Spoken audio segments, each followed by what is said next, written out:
किरण, हम जा रहे हैं, हमें आने में देर हो जाएगी। खाना बना दिया, खाना खा लेना, ठीक है? हाँ, अब काम की बात करने ये फटी हुई साड़ी पहन के जाओगे? अब बदल लो। अरे बाबा, हम मजदूर लोग हैं और मजदूरों को ना कपड़े या साड़ी देख के काम नहीं मिलता। तो फिर क्या देख के मिलता है? अरे मेरी माँ, तू और तेरे सवाल कभी खत्म ही नहीं होते ना। अभी हमें देरी हो रही है, हम जा रहे हैं। खाना खा लेना, है ना मेरा बच्चा? और सुन, पढ़ाई कर लेना। हाँ। विमला, किरण घर पे अकेली है, उसका ध्यान रखना। हाँ, उसका ध्यान रख लेंगे। और तुम अपने काम की अच्छे से बात करना, और हाँ, हमारी भी बात कर लेना। हाँ, कर लेंगे। पहले हमारा काम हो जाए, फिर तुम्हारी भी बात करेंगे। चलते हैं। हाँ, टाटा। टाटा, चलते हैं हम। गोदावरी, संसार में इंसान सुख की आशा लिए जीवन भर दुख झेलता रहता है, लेकिन सुख सिर्फ क्षण भर के लिए है, वो कभी नहीं रुकता और इंसान दुखों के जाल में फंसता चला जाता है। जी, आप बात तो सही कह रहे हैं, लेकिन मैं अपनी बच्ची को खुशहाल जिंदगी देने के लिए ना जिंदगी भर संघर्ष करूंगी। गोदावरी, इस संसार में कोई किसी के लिए कुछ नहीं करता है, इसलिए तुम सिर्फ अपनी मुक्ति के बारे में सोचो। मुक्ति? कैसी मुक्ति? बताता हूं।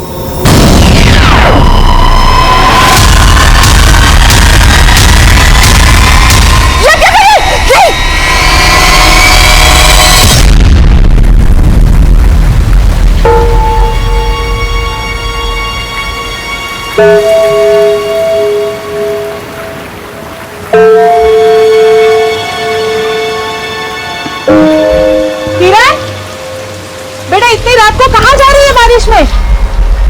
वो काकी, माँ अभी तक नहीं आई। कहीं फंस गई होगी बेटा, आ जाएगी। चल घर चल, बहुत बारिश हो रही है। चल।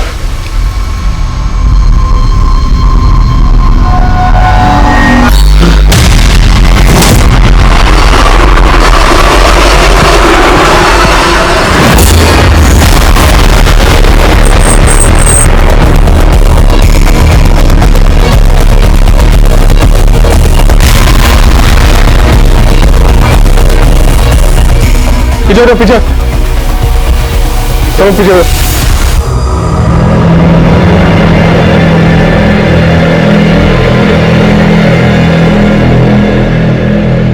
आप लोगों में से कोई जानता है इस औरत को? सर, बॉडी की जो हालत है, एक भी कपड़ा नहीं छोड़ा, लगता है इसके साथ रेप किया गया होगा। लेकिन इसका पेट काटकर सिला गया है। कोई रेपिस्ट ऐसा क्यों करेगा? मुझे इस मर्डर का मोटिव कुछ और ही लगता है। नमस्कार, मैं सीनियर इंस्पेक्टर उज्जवल शर्मा, क्राइम पेट्रोल दस्तक में आपका स्वागत करता हूं। यह एक ऐसा केस था जिसमें मर्डर का मोटिव समझना वाकई बहुत मुश्किल था। हालांकि लाश को देखकर ऐसा लग रहा था कि यह केस इलीगल ऑर्गन ट्रैफिकिंग से जुड़ा हो सकता है, लेकिन जैसा दिखाई देता है सच वैसा ही हो यह जरूरी नहीं। और जल्द ही हमें पता चला कि उस औरत का नाम गोदावरी था, जिसकी मौत ने उसकी 8 साल की बेटी किरण को अनाथ बना दिया था। लेकिन गोदावरी की बेटी किरण का इस दुनिया में आना गोदावरी के एक भयानक अतीत से जुड़ा था, जो 9 साल पहले उसकी नियति का गवाह बन गया था। छोड़ना नहीं, इसको जल्दी आओ, आओ, पकड़ो उसको, आओ जल्दी आओ, पकड़ो।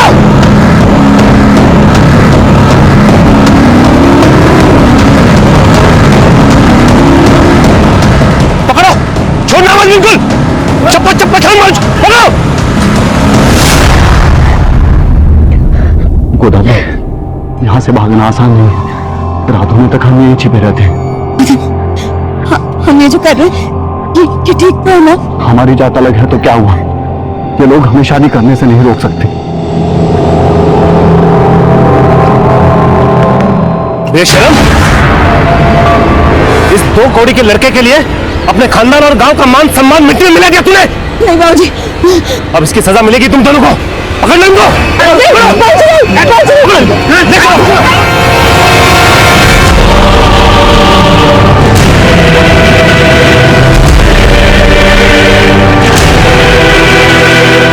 पत्थरों से मार मार के इसकी ऐसी हालत कर दो कि पूरी जिंदगी भर इस बात का पछतावा रहेगी कि क्या पाप किया इसने। नहीं बाबूजी, हम आपके आगे हाथ जोड़ते हैं बाबूजी, मदन को छोड़ दीजिए, आप हमारी जान ले लीजिए बाबूजी। अरे इसे तो क्या, तुझे भी नहीं बख्शेंगे हम। तेरे कर्मों की सजा तुझे मिलेगी। चल तुझे दिखाता हूँ। चल, अरे चल, अब इस लड़की से हमारा कोई रिश्ता नहीं है। जो भी सजा देनी है दे दे उसे। बाबूजी, बाबूजी नहीं, बाबूजी हमें छोड़ के बचाइए बाबूजी। तुम इस औरत की उम्र 25 से 30 साल के बीच रही होगी, लेकिन इसके साथ रेप हुआ होगा ऐसे कोई साइन नहीं मिले हैं। लेकिन इसकी बॉडी पर कपड़े नहीं मिले थे और इसके पेट पर स्टिचेस थे, इसका क्या चक्कर हो सकता है? तो cause of death excessive bleeding, sir पर किसी शार्प ऑब्जेक्ट से वार किया गया था, इसी वजह से ज्यादा खून बह गया और उसकी मौत हो गई। सो यू मीन टू से कि मारने के बाद पेट काटा गया? तो बॉडी से कई ऑर्गन्स भी गायब है। पेट काटने के लिए सर्जिकल नाइफ का इस्तेमाल किया गया है, लेकिन बहुत ही बेढंगे तरीके से। ये किसी मेडिकल प्रोफेशनल का काम नहीं लगता। I am not sure sir कि ये मर्डर सिर्फ ऑर्गन्स निकालने के लिए किया गया है। ये बहुत ही स्ट्रेंज केस है। ये देखिए सर, पेट काटकर ऑर्गन्स निकालकर बॉडी के अंदर अंडरगारमेंट्स, गहने और ये कुछ कपड़े डालकर पेट दोबारा सिल दिया गया। ये सब करके किलर साबित क्या करना चाहता होगा? सर आसपास के सभी हॉस्पिटल से पता करने की कोशिश की, लेकिन कहीं से भी ये इंफॉर्मेशन नहीं मिल पाई है कि ऐसे इलीगल तरीके से ऑर्गन ट्रांसप्लांट कहां किए जा रहे हैं। मैडम सर मैंने कई मिसिंग रिपोर्ट को स्कैन किया, तो उनमें से एक गोदावरी नाम की औरत की मिसिंग रिपोर्ट मिली है। सर इसकी उम्र और डिस्क्रिप्शन उस लास्ट से मैच करता है जो हमें मिली थी। कहाँ रहती थी ये गोदावरी? तो जनता कॉलोनी में। सर ये एक दिहाड़ी मजदूर थी और वहां अपनी बेटी किरण के साथ अकेली रहती थी। क्यों? इसका पति कहाँ है? पर इसकी मिसिंग रिपोर्ट इसके पड़ोसी ने लिखवाई थी और उनका कहना था कि ये शादीशुदा तो थी, लेकिन इसका पति साथ में नहीं रहता था।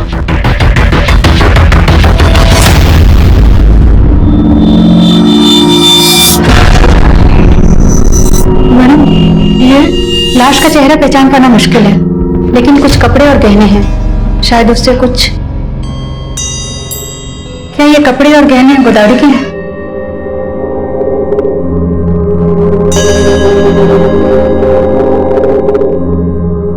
अब काम की बात करने ये फटी हुई साड़ी पहन के जाओगे? अब बदल लो। ये साड़ी तो माँ की है। माँ का है। काकी बताओ ना माँ का है। बेटा तेरी माँ हमें छोड़ के भगवान के पास चली गई।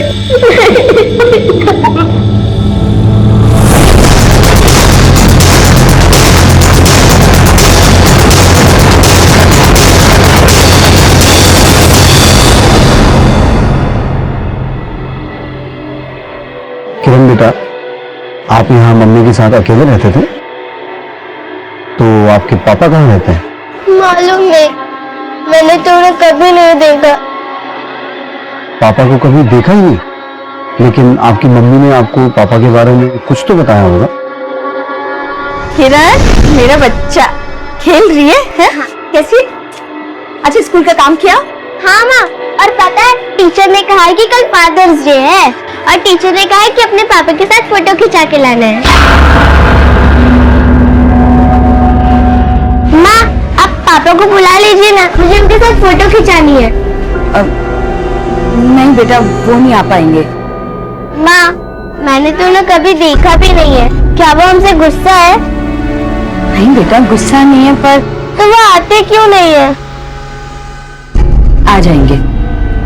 अभी तुमको उनका फोटो चाहिए ना, रुको हम देते हैं।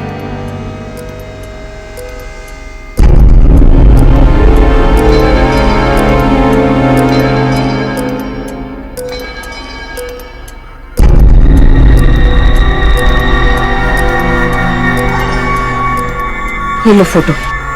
टीचर को बोलना पापा अभी बाहर गए हैं। ठीक है। अच्छा बेटा, आपके पापा का नाम क्या है? मदन। मदन। आपके पास जो आपके पापा की फोटो है, आप मुझे दिखा सकते हो?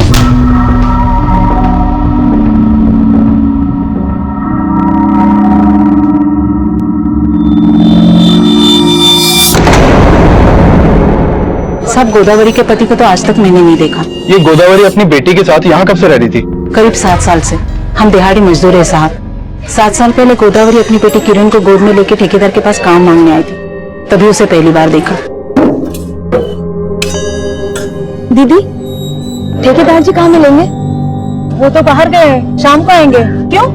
दीदी हमको काम की बहुत जरूरत है। देखो छोटा बच्चा भी है, अगर कोई काम मिल जाता ना तो बहुत मेहरबानी होती।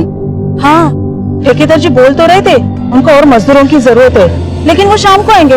तुम शाम को आके बात कर लेना। शाम तक? हाँ। नहीं हम यहीं कहीं बैठ के उनका इंतजार कर लेते हैं। गोदावरी चिंता चिता समान होती है, मेरी माँ कहती थी। दुनिया में कोई सुखी नहीं है। बात तो सही है। आपसे मिलकर लगता है कि अब हमारी सारी चिंताएं दूर हो जाएंगी और हमको तो अच्छा चलिए कल मिलते हैं।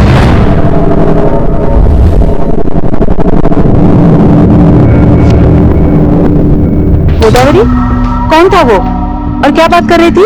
अरे वो तो हमारे गांव वाला था, हमें नई नौकरी दिलाने की बात कर रहा था। अच्छा, गोदावरी ने तुम्हें बताया था कि वो आदमी उसके गांव का था, उसका नाम बताया था क्या? नहीं साहब, नाम तो नहीं बताया।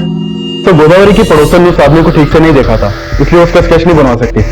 सर ये हो सकता है कि वो आदमी गोदावरी को काम का झांसा देके उसे ऑर्गन ट्रांसप्लांट के लिए यूज करने वाला हो। लेकिन गोदावरी ने कहा था कि वो आदमी उसके गांव का रहने वाला है और यहाँ गोदावरी के पति मदन के बारे में भी कोई ठीक से जानता नहीं है। गोदावरी यहाँ 7 साल पहले आई थी और उसके पति की ये फोटो भी काफी पुरानी लगती है। तो हो सकता है कि गोदावरी की मौत का कनेक्शन उसके गांव, उसके पति या उसके अतीत से जुड़ा हो। अनुज, गोदावरी के गांव जाओ, उसके और उसके पति के बारे में सारी इंफॉर्मेशन निकालो। सर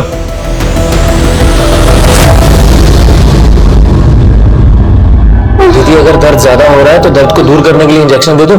डॉक्टर साहब, हमको भी सर से ही नहीं, अपने सब दुख दर्द से मुक्ति चाहिए। अरे मुक्ति तो तुझे तब मिलेगी ना जब तू अपने पति को छोड़ेगी। उसको कैसे छोड़ दे डॉक्टर साहब, उसके सिवा हमारा है ही कौन? अरे कैसे नहीं जानते अंदर? हमारी बीवी है वो, और तुम्हारा डॉक्टर कर क्या रहा है उसके साथ अंदर? हमारी बीवी को हमारे खिलाफ भड़काता हो।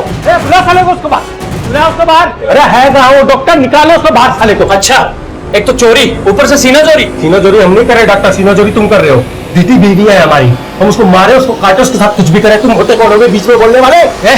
दीदी बहन जैसी है मेरी, तुमने कितनी बुरी तरह से पीटा इसको, तुमको अंदर करवाता। अभी करता हूँ पुलिस में फोन। नहीं डॉक्टर साहब, ऐसा मत कीजिए। अरे कैसी बीवी है तू, ये तुझे इतनी बुरी तरह से पीट रहा हो, तू इसके खिलाफ भी नहीं जाना चाह रही? तो नशे में हमारा हाथ उठ गया, लेकिन प्यार बहुत करते हैं इससे। बड़ा है प्यार वाला। अभी तो दीदी के कहने पे छोड़ रहा हूँ, अगर आज के बाद इस पे हाथ उठाया ना तो याद बस बहुत हो गए तुम्हारे दादागिरी। और तुम चलोगी या एडमिट होने की ठान ली हो है? चलो। अरे दवाई तो ले जाने दे इसको जानवर।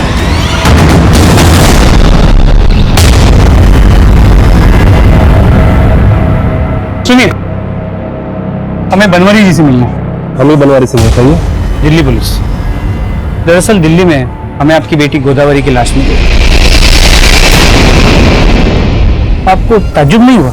देखिए, हम अपने बेटे के साथ बहुत साल पहले रिश्ता खत्म कर चुके हैं। वो तो हमारे लिए उसी दिन मर चुकी थी जिस दिन वो छोटी जात के नीच लड़के के साथ भाग गई थी। किसके साथ भागी थी? था कोई, लेकिन अब हम उसके बारे में कोई बात नहीं करना चाहते। वैसे भी इन फालतू बातों के लिए हमारे पास टाइम नहीं है, हम जा रहे हैं। ले दवाई खा ले। खा ले दवाई, तेरे उसी डॉक्टर की है। अच्छा मुंह मत बना। देख देख देख, सॉरी सॉरी। आप क्या सॉरी बोल रहे हैं? और पीटिए, साला हम तो बजाने के लिए ही पैदा हुए हैं। ऐसा कीजिए, हमको जान से ही मार दीजिए। तो तुमको क्या मारेंगे? जान से मारेंगे तो उसको मारेंगे। हमारी चिढ़ उससे है, तुमसे नहीं है। आप अब भी हम पे शक कर रहे हैं? नहीं कर रहे हैं शक, तो सॉरी बोल रहे हैं। देखो, आज हम तुम्हारे लिए अपने हाथ से खाना बनाएंगे, ठीक है? उसमें ना थोड़ा जहर भी मिला देना, खा लेंगे हम। ज्यादा नखरा मत करा करो। कमाल है यार, मतलब ये औरत है, इसको हाथ दो तो गला पकड़ लेती है। अब लल्लो चप्पो करना ही नहीं चाहिए औरत लोगों को यार। साहब, अब आप गोदावरी और उसके पति के बारे में पता करने आए ना? साहब, हम आपको कुछ बताना चाहते हैं। बोलो। साहब, दरअसल गोदावरी हमारे गांव के मदन नाम के लड़के से प्रेम करती थी और साहब वो दूसरी जाति का था और गोदावरी के पिताजी पंच थे। और साहब हमारे गांव में नियम है, अगर लड़का लड़की दूसरी जाति में ब्याह करने की कोशिश करते हैं तो उसको पूरा गांव बेइज्जत करता है। उसके साथ भी यही हुआ था साहब। गोदावरी के पिता ने उसको किए की सजा दिलवाने के लिए गांव के लोगों से रेप करवाया था उसने। क्या? गोदावरी के पिता ने गोदावरी का रेप करवाया? हाँ साहब, हमारे यहाँ कोई लड़की अगर भागने की कोशिश करती है तो उसके साथ यही किया जाता है। लेकिन साहब आपको कोई बताएगा नहीं, मदन हमारा दोस्त था, हमें काफी दुख है इस बात का साहब। ये मदन और उसकी फैमिली कहाँ थी? ये तो नहीं पता साहब। कोई कहता है उसको इन्होंने मार के गाड़ दिया, लेकिन कोई कहता है कि वो अपने माता पिता के साथ कहीं चला गया और गोदावरी भी अपनी जान बचाकर भाग गई साहब। पापा, आप माँ के सामने मुझसे क्यों नहीं मिले? क्या अब भी आप मुझसे नहीं मिलोगे? मुझे तो माँ की बहुत याद आती है। क्या आपको माँ की कभी याद नहीं आती?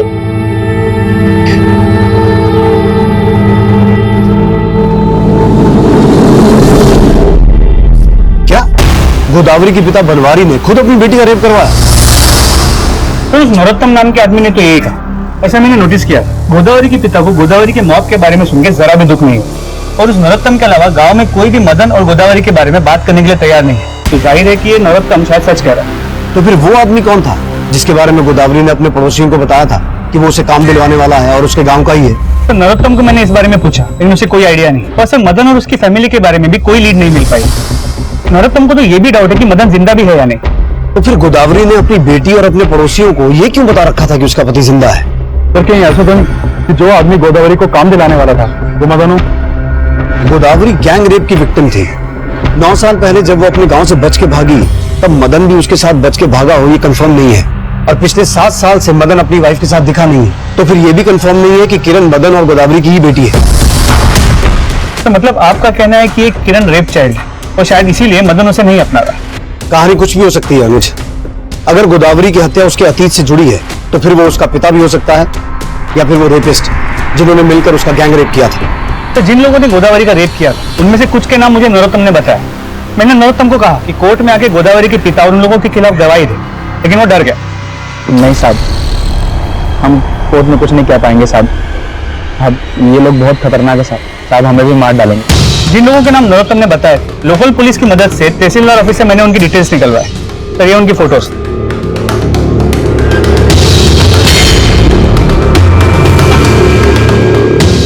एक काम करो, जहां गोदावरी की हत्या हुई थी उस एरिया का डम डेटा निकालो। ये पता लगाओ कि वहां कोई ऐसा नंबर एक्टिव था जो गोदावरी के पिता या उसके गांव से ताल्लुक रखता हो, और मदन और उसकी फैमिली के बारे में पता लगाओ। नरोत्तम के बयान के मुताबिक गोदावरी का सबसे बड़ा गुनाहगार उसका पिता बनवारी सिंह था, लेकिन गोदावरी के साथ गैंग रेप 9 साल पहले हुआ था और 9 साल पहले के उस गुनाह को अभी हुई गोदावरी की हत्या के साथ जोड़ना बहुत मुश्किल था। साथ ही साथ गोदावरी के उन गुनाहगारों पर उनका गुनाह साबित करना भी उतना ही मुश्किल था। उस गुनाह पर मदन रोशनी डाल सकता था, लेकिन हमें मदन और उसके परिवार के बारे में कोई लीड नहीं मिल रही थी और ना ही हमें उस आदमी के बारे में कुछ पता चला जिसने गोदावरी को नया काम दिलवाने की बात की थी। लेकिन हम गोदावरी मर्डर केस के हर एंगल को इन्वेस्टिगेट कर रहे थे। इस केस में हम इलीगल ऑर्गन ट्रांसप्लांटेशन के एंगल को भी रूल आउट नहीं कर सकते थे। इसीलिए हमने ऐसे मामलों से जुड़े सभी हिस्ट्री शीटर्स को राउंड अप किया। फिलहाल तो हमें इस केस में कोई सफलता नहीं मिल पा रही थी और तभी हमारे सामने एक नया केस आया। जय हिंद सर।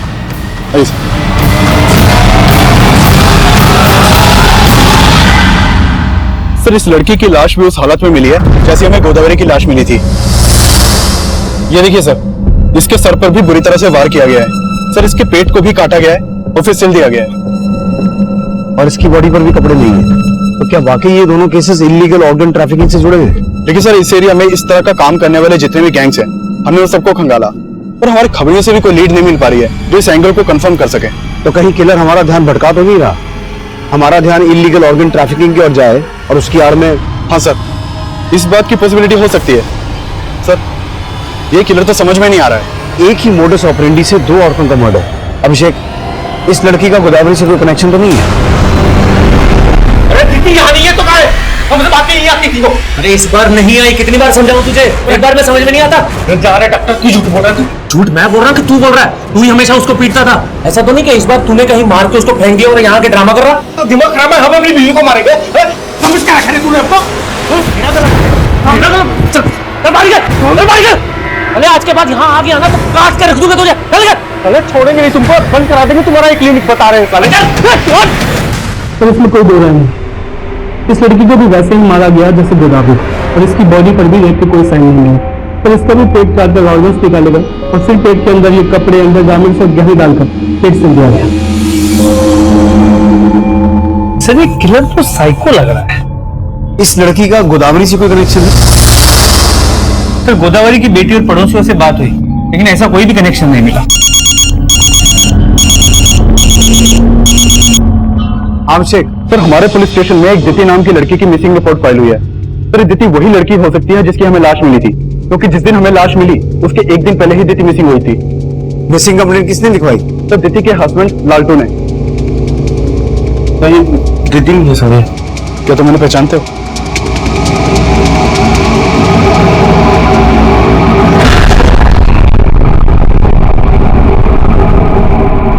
कैसा लगा? सच्चा सोने का है, पता है? प्यार सच्चा होना चाहिए बस। मुझे कौन सा सोना चांदी साथ लेके जाना। अरे यार हम तुमको मतलब इतना सुंदर गिफ्ट दिए, तुम अभी भी मरने की बात कर रही हो यार। मरी तो रहे हैं रोज हम, पर हम तुमको जिंदगी देंगे, और ऐसा जिंदगी देंगे ना जैसा कभी किसी ने जिया नहीं होगा।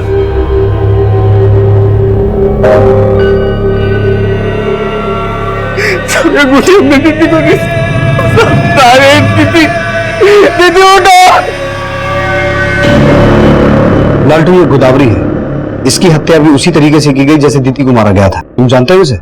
नहीं साहब, हम नहीं जानते। दीति की लाश हमें वजीरपुर से मिली थी। तुमने दीदी को आखिरी बार कहाँ देखा था? साहब यही अपने घर पे। तब 4 रोज पहले एक काम से बाहर गए थे। जब वापस आए तो घर पे ताला लगा हुआ था। हमें लगा कि दीदी डॉक्टर साहब के यहाँ पे गई है। कौन डॉक्टर? डॉक्टर सुमेंटो। वही कुछ किया हमारी दीदी के साथ। वो अच्छा आदमी नहीं है। अच्छा आदमी नहीं है मतलब? हमारे घर के पास ही उसका क्लिनिक है। वो डॉक्टर बंगाली है, हमारी दीदी भी बंगाली थी, इसलिए उन दोनों में अच्छा खासा बातचीत शुरू हो गया। वो बोलता था कि दीदी हमारी बहन जैसी है, लेकिन हमको उसकी नीयत पे शक है साहब। हमने दीदी को भी मना किया था कि उससे बात मत करें, लेकिन डॉक्टर ने हमारी दीदी को इतना भड़काया कि दीदी हमको उल्टा जवाब देती थी। तुम हम पे शक कर रहे हो? अरे वो बहन बोलते हैं हमको, और तुम? छी, कितना गंदा सोच है तुम्हारा। सोच हमारा गंदा नहीं है, उस डॉक्टर का है। दिखावे के लिए बहन बोलता है तुमको, वो समझी? अब जब हम डॉक्टर से पूछे कि दीदी कहाँ है, तो वो हमें मार के क्लिनिक से बाहर निकाल दिए। आप हमको पूरा पूरा शक है। हम दावे के साथ कह सकते हैं कि उसने किया साहब। सर, जैसा कि हमें लग रहा था कि मर्डर इलीगल ऑर्गन ट्रैफिकिंग से जुड़ा हुआ है, और लालटू भी दीदी के मर्डर का शक डॉक्टर सुमेंदु भी जता रहा है। तो हो सकता है गोदावरी के मर्डर में भी डॉक्टर सुमेंदु का ही हाथ हो। उठा के लाओ डॉक्टर सुमेंदु को। सर,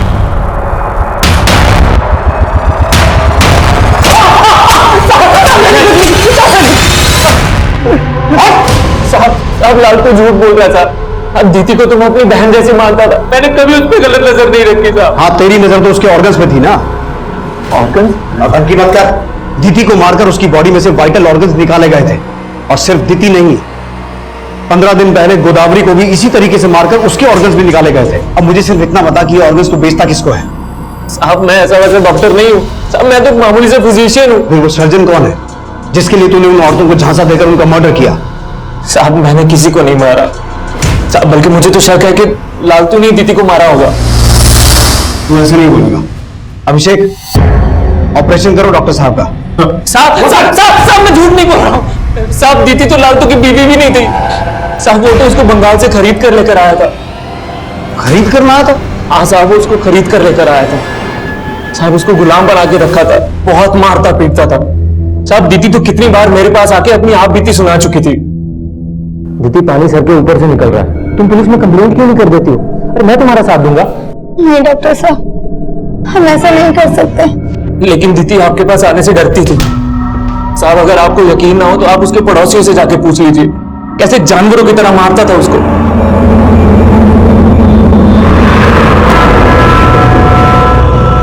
दादी, कालका जी चलोगे? चलेंगे ना, 150 रुपए। 150 किस बात के? मीटर तो पूरा 120 भी नहीं होता है। मैडम मीटर वीटर का नहीं पता, चलना है तो बोलो वरना रहने दो। ये आप कुछ भी बोल रहे हैं।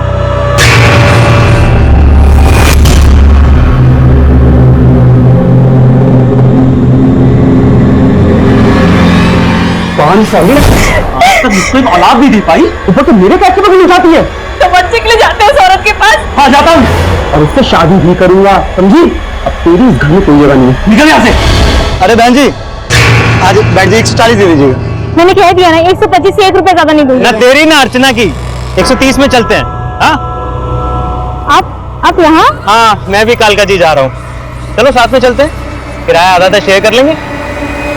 ठीक है। अब वो डॉक्टर को भड़का रहा है साहब। तब हम दीदी से बहुत प्यार करते थे। तेरे पड़ोसी भी बोल रहे हैं कि दीदी को तू बहुत मारता था। उसके माँ बाप कहाँ है बोल? अब दीदी का हमारे सिवा दुनिया में कोई भी नहीं था साहब। कोई नहीं था या खरीद के लाया था उसे?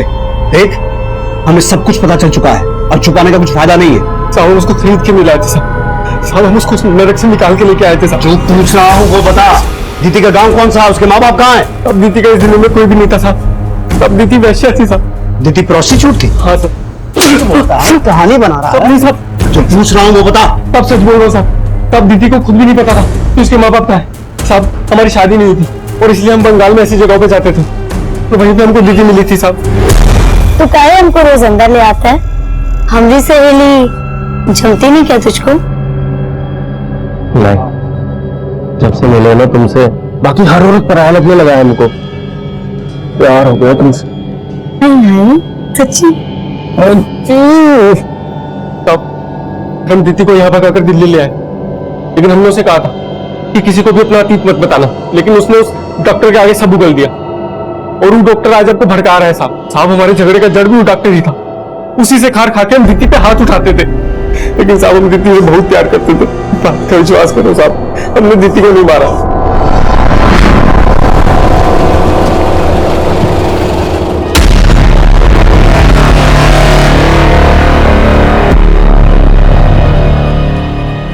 कौन था ये आदमी?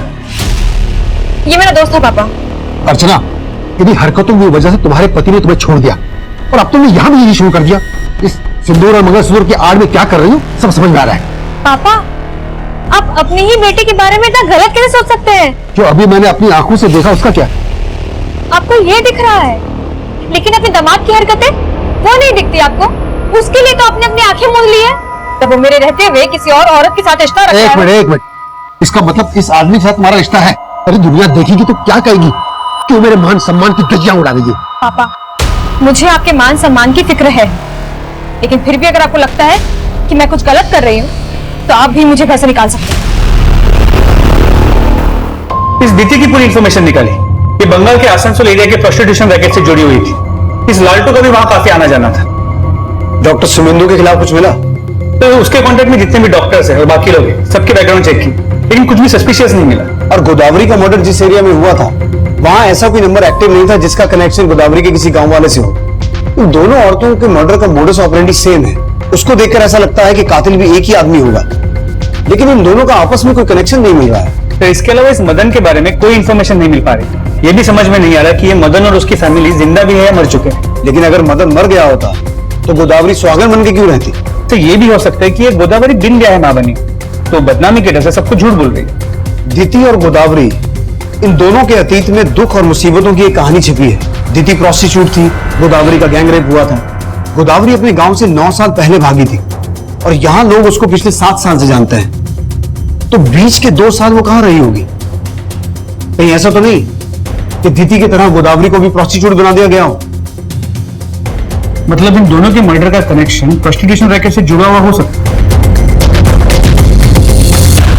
दीदी का अतीत जानने के बाद हम प्रोस्टिट्यूशन रैकेट को भी इस केस से जोड़कर देख रहे थे, लेकिन हमें इस चीज की कोई लीड नहीं मिली कि गोदावरी को जबरदस्ती प्रोस्टिट्यूट बनाया गया था। और सवाल यह भी था कि प्रोस्टिट्यूशन रैकेट वाले लोग इस तरह से इन औरतों को क्यों मारेंगे। हम फिर भी अपने खबरियों की मदद से बंगाल के उस प्रोस्टिट्यूशन रैकेट से जुड़े सभी लोगों को खंगाल रहे थे, लेकिन इस एंगल से भी हमारे हाथ कुछ नहीं लगा। डॉक्टर सुमेंदु और दीदी का पति लालटू, ये दोनों हमारे शक के दायरे में थे। दूसरी तरफ गोदावरी का पति मदन, नरोत्तम द्वारा बताए गए गोदावरी के रेपिस्ट, हम सभी को इन्वेस्टिगेट कर रहे थे, लेकिन किलर हमें फिर से मात देने वाला था।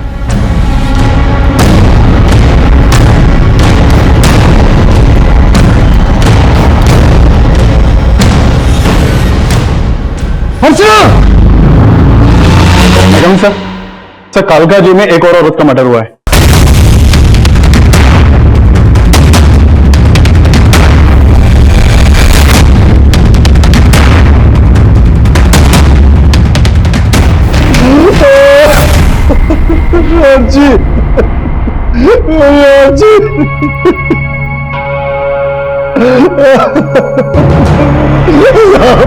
मेरी बेटी को किसने मारा साहब? मेरी बेटी को किसने मारा साहब? मेरी बेटी को किसने मारा?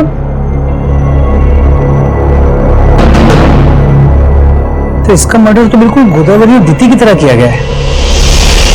लेकिन गोदावरी और दीदी की लाशें तो हमें सुनसान जगहों पर मिली थी, इसकी घर के अंदर ये चक्कर क्या हो सकता है? सर इसका नाम अर्चना है। मैंने इसके फादर से बात की, वो गोदावरी और दीदी को नहीं जानते। साहब, मैं बाजार गया हुआ था, वापस आया तो मुझे तो जब ये सब हुआ अर्चना घर पे अकेली थी? हाँ सर, लेकिन बाद में वो बाहर जाने वाली थी। पापा बिना खाए कहाँ जा रहे हैं? आपका नाश्ता लगा दिया है। पापा पापा अभी तक नाराज है? पापा आप जैसा सोच रहे हैं वैसा कुछ भी नहीं है। वो सिर्फ और सिर्फ मेरा दोस्त है और आज उसी की वजह से मुझे जॉब भी मिलने वाली है। पापा जॉब? कैसा जॉब? आज मेरा जॉब इंटरव्यू है। जॉब पक्की हो जाएगी तो सबसे पहले आप ही को बताऊंगी। अर्चना जॉब इंटरव्यू के लिए जाने वाली थी? हाँ सर। तो गई? मालूम नहीं साहब, जब मैं वापस आया तो सब हो चुका था। कुछ दिन पहले उसे एक आदमी के साथ देखा था, वही उसे काम देने वाला था। अच्छा, वो आदमी कौन था जो अर्चना की जॉब लगवा रहा था? सर उसका कोई दोस्त था, मैंने एक बार अर्चना के साथ उसको देखा था। आप उस आदमी के बारे में कुछ तो जानते होंगे?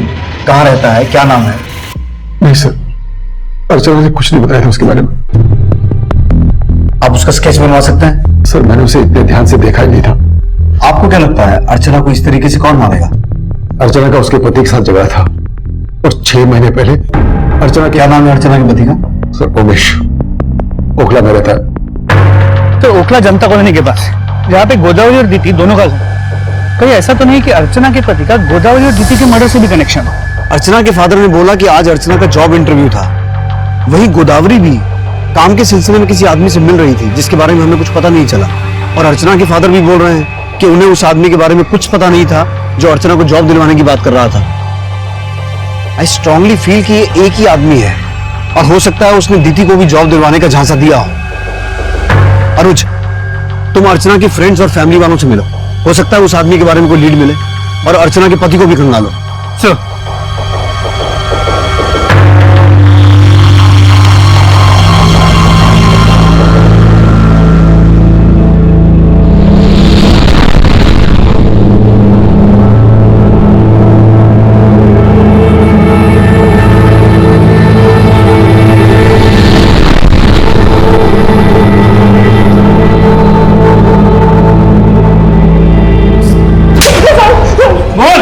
मैं मानता हूँ कि मैंने अर्चना को घर से बाहर निकाल दिया साहब, पर मैंने इसके अलावा और कुछ भी नहीं किया साहब।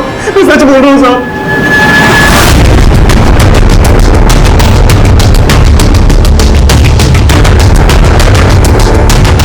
अब दीदी घर में साफ सफाई का काम करती थी, लेकिन फिर उसका काम छूट गया।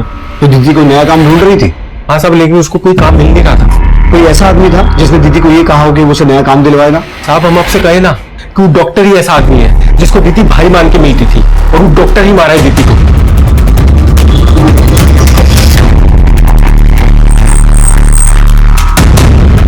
सर इस ऑटो वाले का कहना है कि कुछ दिन पहले अर्चना एक आदमी के साथ इसके ऑटो में बैठी थी।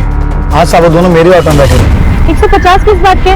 मीटर तो पूरा 120 भी नहीं होता है। एक काम कीजिए, 135 दे दीजिएगा, बैठिए। चल, मैंने कह दिया ना, 125 से 1 रुपया ज्यादा नहीं दूंगी। ना तेरी ना अर्चना की, 130 में चलते हैं। हाँ आप यहाँ? हाँ, मैं भी कालका जी जा रहा हूँ। चलो साथ में चलते हैं, किराया आधा आधा शेयर कर लेंगे। साहब वो आदमी पूरे रास्ते उस औरत को ज्ञान देता रहा, फिर थोड़ी देर के बाद किसी इंटरव्यू के बारे में बात कर रहे थे वो। बस अब इतना ही सुना था मैंने। उस आदमी को हमने कहाँ उतारा? साहब उस औरत के सामने तो सी ब्लॉक जाने के लिए बोल रहा था, और औरत जब उतरी तो वो ए ब्लॉक में उतर गया। उसका स्केच बनवा सकते हो? आप कोशिश कर सकता हूँ।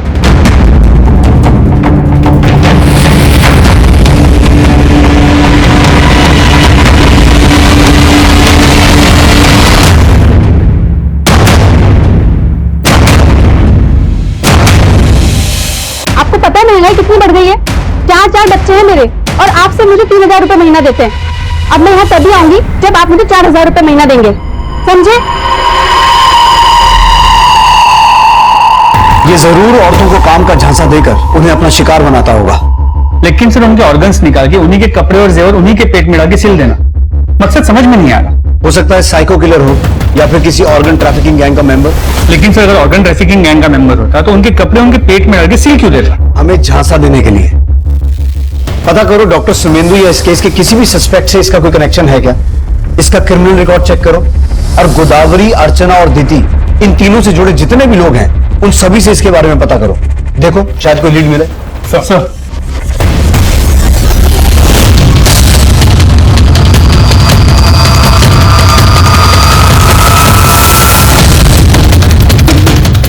हाँ साहब, गोदावरी को मैंने इसी आदमी के साथ देखा था। गोदावरी ने इसी आदमी के बारे में बताया था कि ये उसके गांव का है। हाँ सर, ये वही है जिसको मैंने अर्चना के साथ देखा था।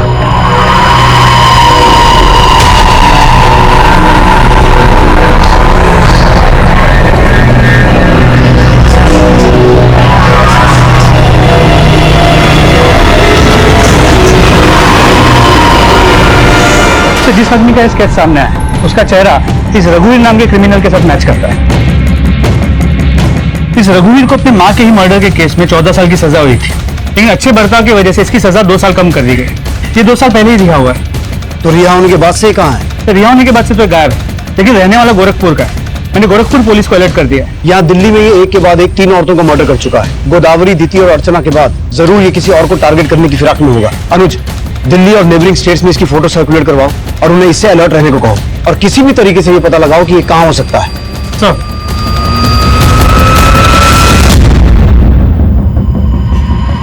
मेरी माँ कहती थी संसार को सुख की लालसा से कभी नहीं देखना चाहिए। सुख की इच्छा ही दुख का कारण होती है। सविता, आज आपका काम पक्का हो जाएगा।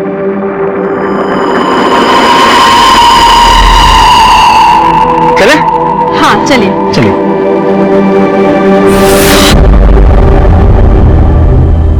तो लगभग हर एरिया में रघुवीर की वांटेड वाली पोस्टर्स लगवा दी और आसपास के सभी पुलिस स्टेशन को अलर्ट कर दिया। होपफुली जल्द से जल्द हमें लीड मिल जाएगी। गुड। सर, गौतम नगर में रघुवीर को एक चाय की दुकान पे देखे जाने की इन्फॉर्मेशन मिली है। Let's go. In the meantime Gautam Nagar की सभी कंस्ट्रक्शन साइट्स और अबेंडन बिल्डिंग्स के बारे में पता लगाओ। सर, यादव, गाड़ी में बैठ। कमलेश, गाड़ी स्टार्ट कर। ये कौन सी जगह है? अरे बस यही है, यहाँ आ जाओ। तो गौतम नगर में कंस्ट्रक्शन साइट के बारे में पता चला, जहाँ का काम काफी टाइम से बंद है। मुझे लगता है वो किलर हमें वहीं मिलेगा। कमलेश, जल्दी चलो। आ जाओ सर। अरे आ जाओ यही संभाल के। हाँ, आ जाओ। ये कहाँ लेकर आए हैं हमें? अरे बस यही है, आ जाओ।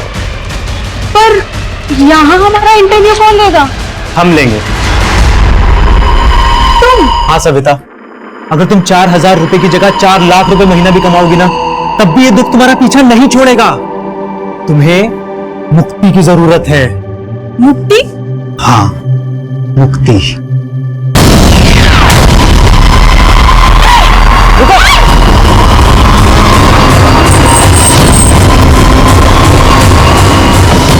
कोना कोना चेक करो बिल्डिंग का, क्विक।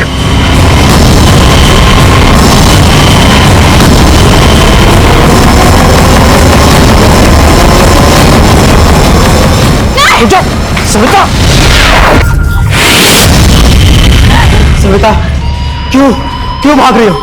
सविता, तुम मुझसे नहीं, अपनी खुशियों से दूर भाग रही हो। तुम्हें इससे मुक्ति मिलेगी। यही तरीका तुम्हें मुक्ति देने का सविता। यही तरीका तुम्हें मुक्ति देने का। यही तरीका तुम्हें मुक्ति देने का।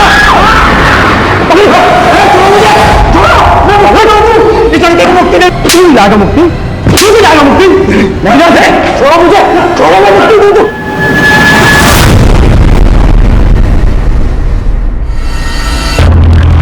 मैंने जो किया ना, उसे हत्या नहीं, मुक्ति देना कहते हैं। अपनी माँ को भी मैंने मुक्ति दी थी।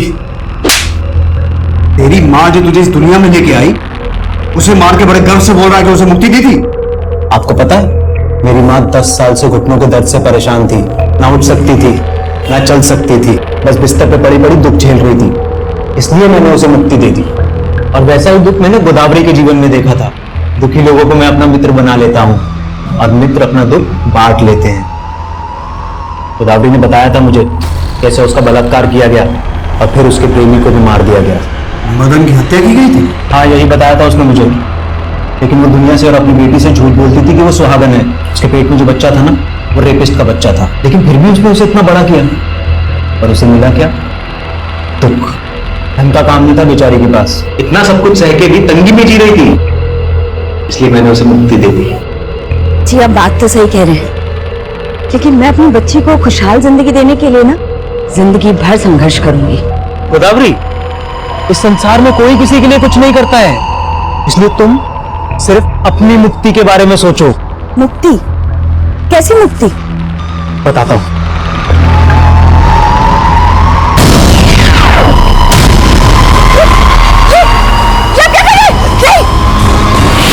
और बेचारी दीति पहले वेश्यावृत्ति में झोंक दी गई। उसके पति ने उस पर एहसान तो किया, लेकिन उसे गुलाम बना के रखता था। दीति को लगता था कि अगर उसे काम मिल जाएगा तो उसका ध्यान इन सब बातों से हट जाएगा। दीति, दुख से ध्यान कभी नहीं हट सकता। तू छोड़ दे मृग तृष्णा और चैन की नींद सो जा। और अर्चना, पति ने बांझ कहकर घर से निकाल दिया। अब पिता को बोझ लगने लगी थी, लेकिन जब मैंने उसे बहाने से मुक्ति देने के लिए बुलाया तो वो नहीं आई। अर्चना, मैंने तुम्हें जहां बुलाया था तुम आई क्यों नहीं इंटरव्यू देने वहां? वो जगह सुनसान थी, लेकिन आप यहाँ क्या कर रहे हैं? मुझे ना वहां तुम्हें मुक्ति देनी थी। चलो कोई बात नहीं, मैं तुम्हें यही मुक्ति दे देता हूँ। मुक्ति? कैसी मुक्ति? ये मुक्ति दूध बनने का नाटक बंद कर। इनके पेट काट कर ऑर्गन्स निकाल कर बेचता है ना तू? मुझे सच सच बता, और कौन कौन शामिल है इसमें? मुझे ना बचपन में डॉक्टर बनने का बड़ा शौक था, इसलिए मैं चीट फाड़ करता था। लेकिन ये मुक्ति दूध किसी के ऑर्गन्स निकाल के बेचता नहीं था। मैं उनके ऑर्गन्स कुत्तों को खिला देता था, ताकि वो कुत्ते भी मेरे मित्रों की आत्मा की शांति के लिए दुआ करें। रघुवीर अपना मानसिक संतुलन खो चुका था और ये बात उसकी मेडिकल रिपोर्ट्स ने भी साबित कर दी। लेकिन हैरान कर देने वाली बात यह है कि गोदावरी, दीति, अर्चना, क्या इन तीनों में से किसी को भी उसकी मानसिक स्थिति पर जरा सा भी शक नहीं हुआ? हो सकता है उन्होंने दस्तक सुनी हो, लेकिन अपने दुख और परेशानियों में डूबी वो औरतें अपनी जरूरतों में इतनी उलझी हुई थी कि उन्हें इस बात का अंदाजा ही नहीं हुआ कि एक अनजान आदमी को सही तरीके से समझे बगैर उससे मदद की उम्मीद रखना कितना जानलेवा साबित हो सकता है। देखते हैं हमारे आज के एपिसोड की दूसरी कहानी।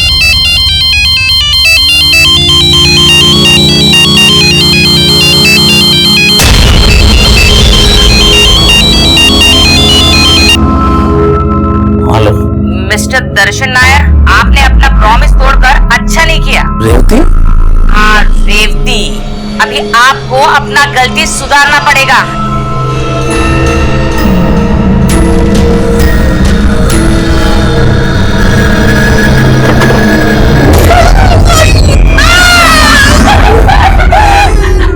प्रीति, दमयंती, तुम लोगों ने किया ना? है? तुम लोगों ने किया।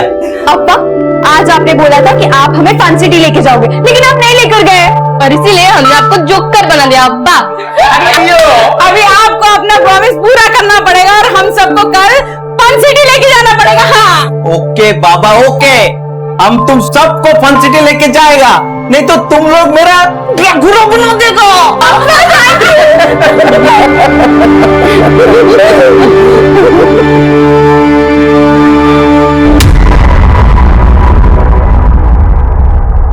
नमस्कार, मैं अभिमन्यु जिंदल क्राइम पेट्रोल दस्तक में आप सभी का स्वागत करता हूं।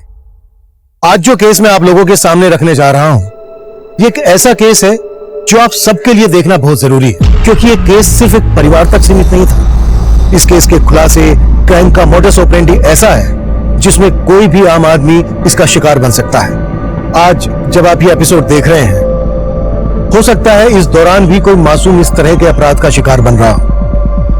ये केस तब का है जब मैं कर्नाटक के कोमाची इलाके में पोस्टेड था। कोमाची एक शांत सा कस्बा था, लेकिन तब हमें यह मालूम नहीं था कि उस कस्बे की शांति के पीछे कई जुर्म अपने पांव पसार रहे थे, और उसी दौरान हम लोग सुरक्षा को लेकर कई जरूरी कदम भी उठा रहे थे। अभी जो मैंने आपसे और मुझे लाइव देखने वालों से कहा, उसे लेकर आपके माता पिता, गार्जियंस, आपके टीचर्स ने कई बार आपसे बातें की होंगी कि आजकल के माहौल में किस तरह से आप लोगों को अपनी सुरक्षा को लेकर सजग और सतर्क रहना है। और अब मैं आपको एक ऐसे वुमेन्स स्पेशल हेल्पलाइन नंबर के बारे में बताने जा रहा हूं, जिस पर आप 24 घंटे में कभी भी पुलिस को फोन करके अपनी परेशानी शेयर कर सकते हैं। और यह नंबर है 1800। ये एक टोल फ्री नंबर है जो आज 16 जुलाई 2017 ठीक 11 बजे से एक्टिव हो चुका है।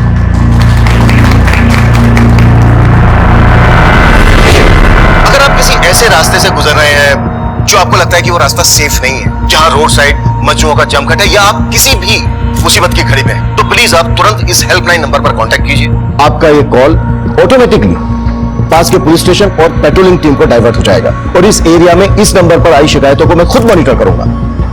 मैं आप सभी को ये विश्वास दिलाना चाहता हूं कि जल्द से जल्द आप लोगों की सहायता की जाएगी, आपकी परेशानी दूर की जाएगी। अब मैं अपनी टीम के साथ इस नंबर का आपको डेमो देने जा रहा हूं। मान लो हमारी टीम की सदस्य उमा एक विक्टिम है, इस वक्त किसी मुसीबत में, और वो इस टोल फ्री नंबर पर कॉल करते हैं। Uma, yes sir. Uma, missed call नहीं करना है, पूरा कॉल करना है। लेकिन सर मैंने तो अभी कॉल किया ही नहीं आपको। शायद जो कोई हमें लाइव देख रहे होंगे उन्होंने कॉल किया होगा, टेस्ट कॉल। मैं कॉल बैक करता हूं।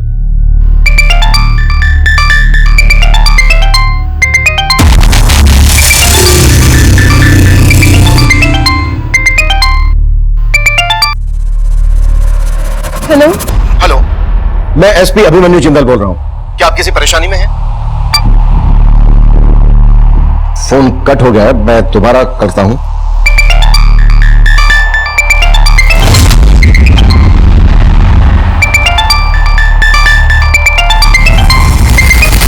हेलो, आप कुछ बोल क्यों नहीं रही हैं? प्लीज बताइए, हम क्या मदद कर सकते हैं आपकी? देखिए, अगर आप कुछ हमें बताएंगी नहीं तो हम आपकी मदद कैसे करेंगे? प्लीज बोलिए। सर मैंने क्राइम किया।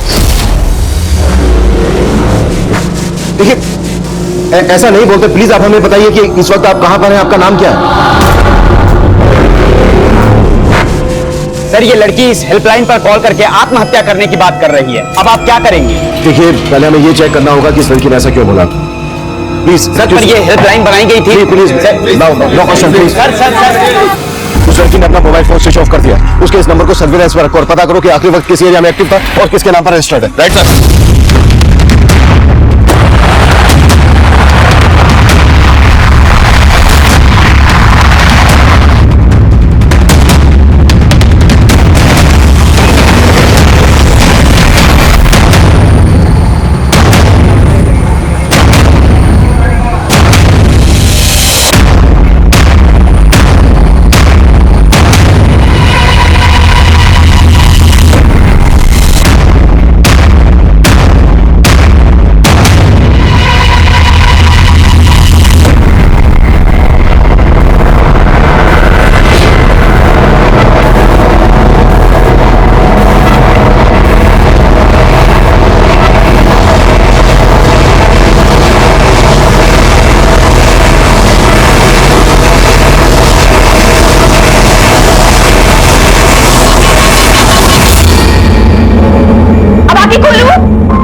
दीदी खोल दो। ठीक है।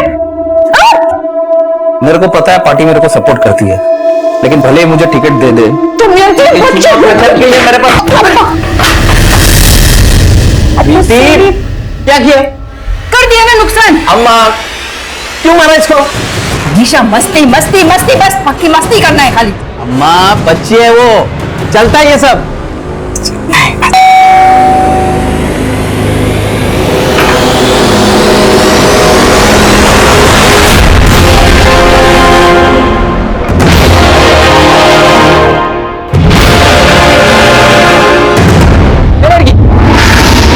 क्या कर रही है?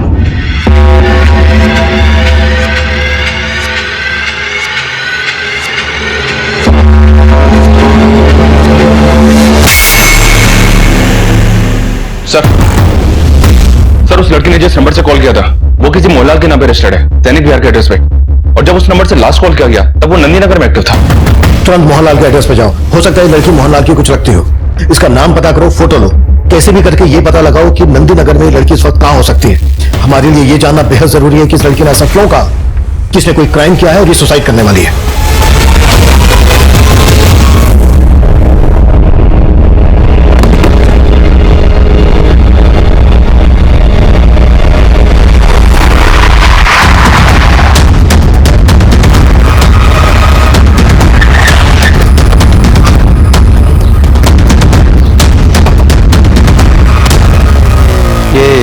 ये मोहनलाल के घर है? हाँ सर यही है।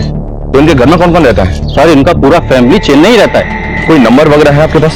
हाँ सर है। दीजिए प्लीज।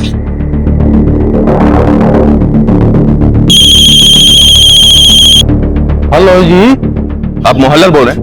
हाँ जी। देखिए, मैं कोमाची पुलिस स्टेशन से सब इंस्पेक्टर मनीष बोल रहा हूँ। अभी अभी एक लड़की ने आपके दूसरे नंबर से हमें कॉल किया था। मेरे नंबर से? 44461406। नहीं, मेरे पास ऐसा कोई नंबर नहीं है जी। ये नंबर आपके सैनिक विहार पते पे रजिस्टर्ड है। 4 महीने पहले नंबर दिया था आपने। मेरे को समझ में नहीं आ रहा है।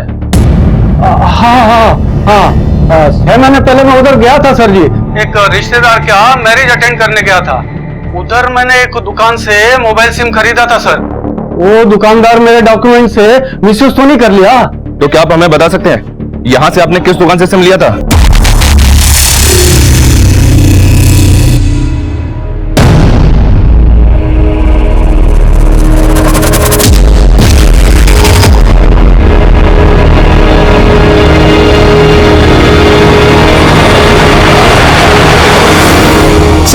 सर उस लड़के का नंबर अभी नया नगर में ऑन हुआ है। नया नगर में? अभिषेक, पहले इस लड़की का फोन एक्टिव था नंदी नगर में और अब नया नगर में। नंदी नगर से नया नगर 10 किलोमीटर दूर है। बड़े लड़की ट्रेवल कर रही है। सर लड़की जो नंबर यूज कर रही है वो किसी मोहनलाल के नाम पे है। ऐसे में हमें कैसे पता चलेगा लड़की है कौन? हमारे पास ना इसकी फोटो है ना कोई पहचान। हमें इसके बारे में कुछ मालूम ही नहीं है। Video call.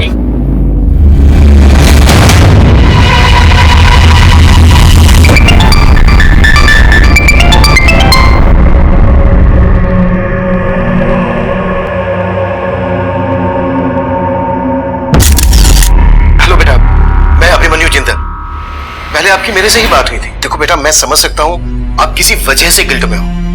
देखो बेटा, आप अभी बहुत छोटे हो सकता है आपसे कोई भूल हुई हो, लेकिन ऐसी कोई भूल नहीं है जो सुधारी ना जा सके। आप हमें खुल के बताइए, आपको क्या हेल्प चाहिए हमारी?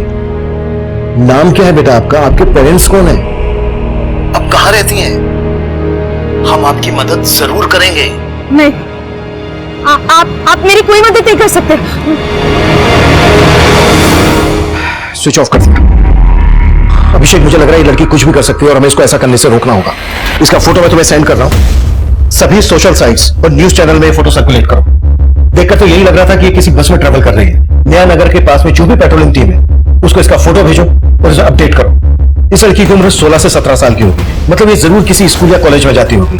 आसपास के जितने भी स्कूल कॉलेजेस हैं सब जगह पता करो। हो सकता है वहां से इसके घर वालों के बारे में हमें पता चल जाए। Quick sir.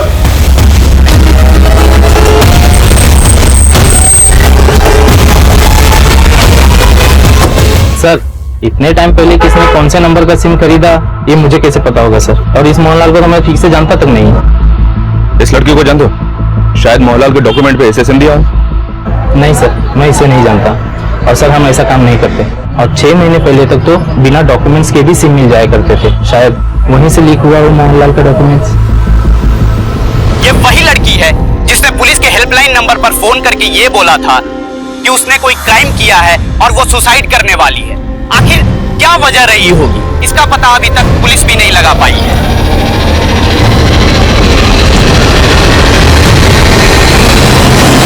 हम एक सिंगल मिनट वेस्ट नहीं कर सकते, तुरंत पता करो। मूव। Yes sir. अभिषेक, नया नगर पोस्ट की क्या अपडेट है? सर वहां चेकिंग चालू है। हाँ मनीष। सर मैंने मोहनलाल के पड़ोसियों और उस दुकान वाले से इंक्वायरी की। लगता नहीं मोहनलाल उस लड़की को जानता होगा। पर हमें ये पता तो करना होगा कि जो लड़की ये बोल रही है कि उसने कोई क्राइम किया है, आखिर उसके पास मोहनलाल नाम के किसी आदमी का सिम कार्ड पहुंचा कैसे? और ये पता करने के साथ साथ हमें उस लड़की तक पहुंचने के लिए भी फोकस करना है। और ये भी जानना है कि आखिर उसके दिमाग में चल क्या रहा है। मनीष, अभिषेक, वो लड़की नंदी नगर में थी। नंदी नगर से उसने नया नगर की तरफ मूव किया। हो सकता है वो नया नगर से होते हुए विजयनगर की तरफ जा रही हो, या फिर विजयनगर पहुंचने से पहले ही आधे रास्ते से वो तिलक नगर होते हुए, नालगोंडा होते हुए नगरेला की तरफ जा रही हो। अभी मैंने जितने भी नाम दिए इन सभी एरियाज में नाकाबंदी करवाओ और आने जाने वाली सभी बसेस की चेकिंग करवाओ। क्लियर है Manish? Okay sir. Okay Abhishek. क्या सर? मैं कभी सर अभी एक लेडी का फोन आया था। उसका कहना है कि वो उस लड़की के बारे में जानती है। मैंने उसको थाने बुलवा लिया है।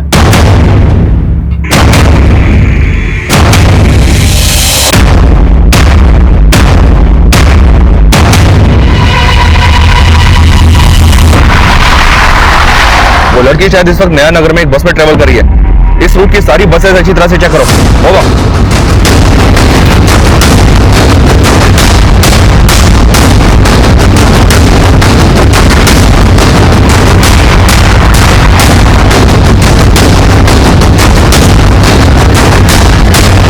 उस लड़की का नाम प्रीति है और वो हमारे स्कूल में पढ़ती है। उस स्कूल की मैं प्रिंसिपल हूँ। प्रीति?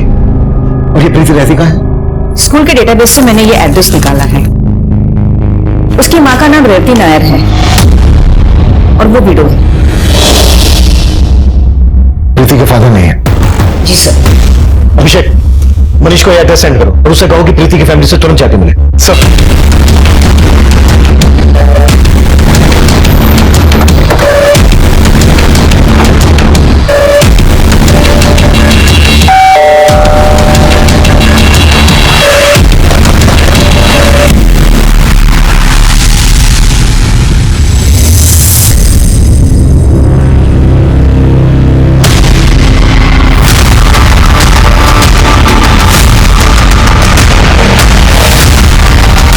अंदर तो कोई नहीं है सर।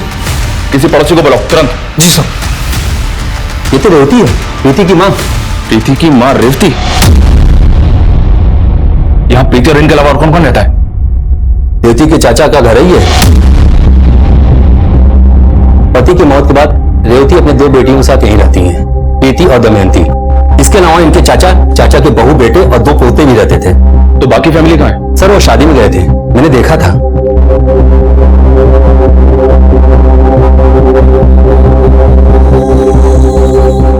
लेकिन रेवती, प्रीति और दमयंती यही थे। दमयंती? पर यहाँ तो रेवती की लाश है, तो फिर दमयंती कहाँ है? सर मालूम नहीं। आपने या आप में से किसी ने भी यहाँ किसी को आते जाते देखा? किसी तरह के झगड़े की कोई आवाज सुनी? आपने भी नहीं सुनी? नहीं सर, मैंने भी नहीं सुना। व्हाट? प्रीति की मदर का मर्डर? और सर चौंकाने वाली बात तो यह है कि प्रीति की छोटी बहन दमयंती भी गायब है। प्रीति की छोटी बहन दमयंती? जी सर, मैंने पड़ोसियों से प्रीति के नाना घर में लेकर उनसे बात भी की, पर उन्हें भी इस बारे में कुछ पता नहीं है। अगर उन्हें कुछ मालूम नहीं है तो फिर ये चक्कर क्या है? मेरी जब आखिरी बार प्रीति से बात हुई थी वीडियो कॉल पर, तब उसे देखकर ऐसा ही लगा था कि वो अकेली है। ऐसे लगा नहीं कि उसके साथ उसकी छोटी बहन दमयंती भी होगी। सर प्रीति बोल रही थी कि उसने कोई क्राइम किया है, कहीं ऐसा तो नहीं? जिस क्राइम की प्रीति बात कर रही थी वो उसकी माँ का मर्डर तो नहीं? हो सकता है प्रीति ने ही अपनी माँ को मार दिया। अगर ऐसा है तो इट्स रियली वेरी सीरियस। और सबसे बड़ा सवाल, प्रीति आत्महत्या करने की बात कर रही थी तो उसकी छोटी बहन दमयंती कहाँ है? हमें इन सबकी वजहों का पता लगाना होगा।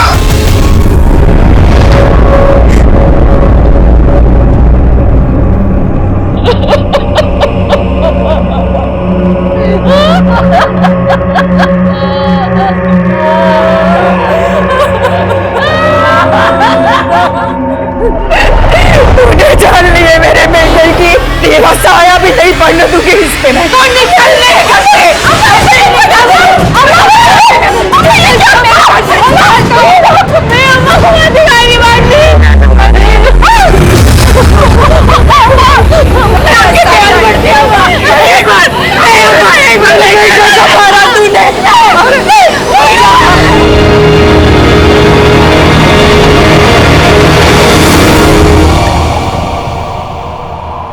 चलो आ जाओ, जिसको जो नाश्ता पानी करना है कर लो, आ जाओ।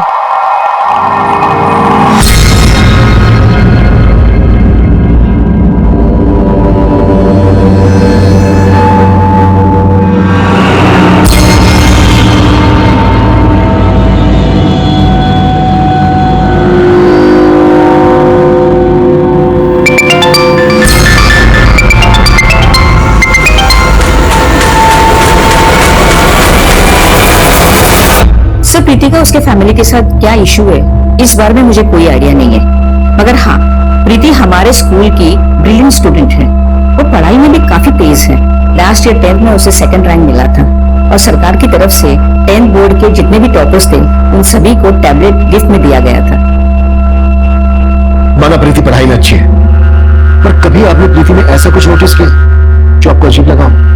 सर प्रीति काफी रिजर्व रहने वाली लड़की थी, लेकिन एक बार उसने स्कूल में एक लड़की के साथ मारपीट की। क्या कर रही हो तुम? क्यों मारी हो ज्योत्सना को?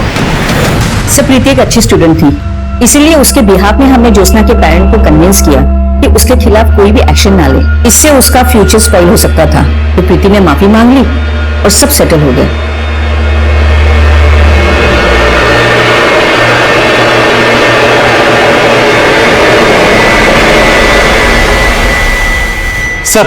सर प्रीति का नंबर फिर से तिलक नगर में ऑन हुआ है।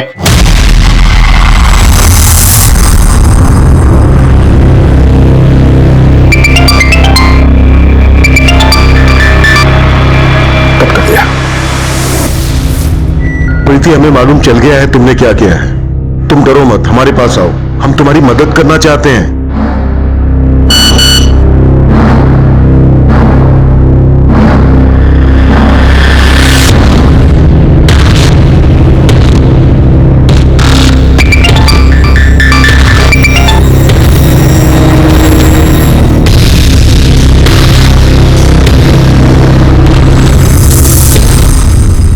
स्विच ऑफ कर दिया। प्रीति बोल रही है कि सुसाइड करने वाली है, लेकिन इसका बार बार फोन ऑन करना ऑफ करना समझ में नहीं आ रहा है कि इसके दिमाग में चल क्या रहा है। सर प्रीति ने बोला कि वो सुसाइड करने वाली है। कहीं ऐसा तो नहीं कि ये सब बातें करके वो लोगों की सिंपैथी गेन करना चाहती हो, जबकि ये साफ है कि प्रीति की मां का मर्डर हुआ है। सर इस सुसाइड की बात करके कहीं प्रीति खुद को बचाने का रास्ता तो नहीं खोज रही है? अम्मा, अम्मा, देखो आपकी पोती कैसे पूरी मीडिया को और पुलिस वालों को अपने इशारों में नचा रही है। और अम्मा, पुलिस को आपकी बहू की लाश भी मिल गई है। लाश?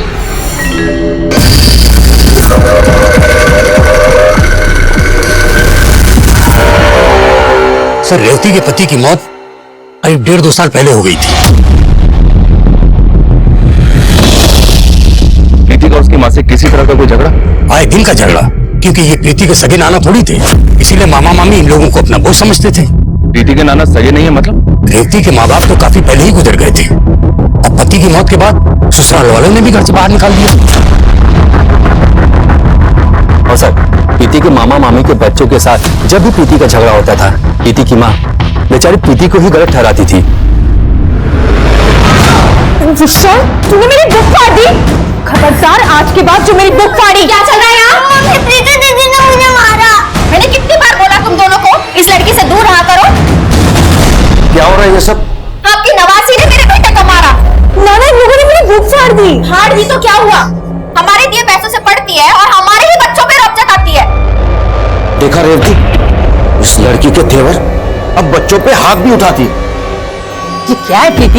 हाँ, जिनका दिया खाती है उन्हीं के साथ लड़ती है तू? अम्मा लेकिन चल चल।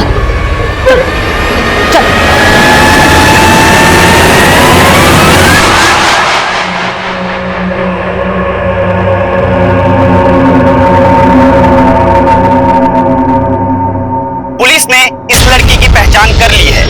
इसका नाम प्रीति है। अगर आपको कहीं भी ये लड़की दिखाई दे तो तुरंत पुलिस के नीचे दिए गए नंबर पर संपर्क करें।